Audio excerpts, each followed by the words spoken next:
Many customers ask us one question: why does machining accuracy drop after long-term operation? Today, I want to show you the real reason: machine stability.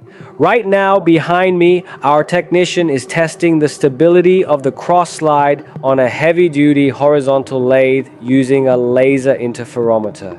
This test is not about cutting speed.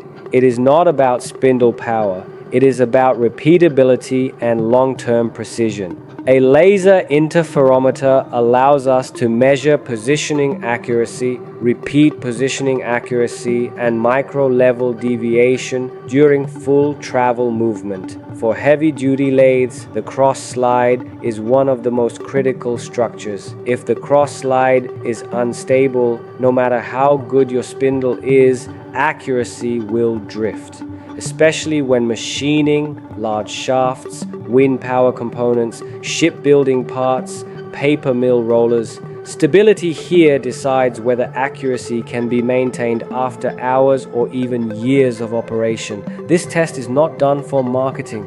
We do it before delivery, during assembly, and after structure adjustment, because in our experience, 80% of machining problems come from structural instability, not from cutting parameters. Precision is not adjusted later. Precision is designed and verified here. In heavy machining, cutting is done by the tool, but accuracy is guaranteed by the structure. A machine tool is not just steel and cast iron. It is the result of engineering discipline and repeated verification.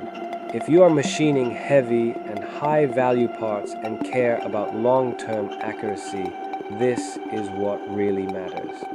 Thank you for watching. Feel free to contact us for more technical details.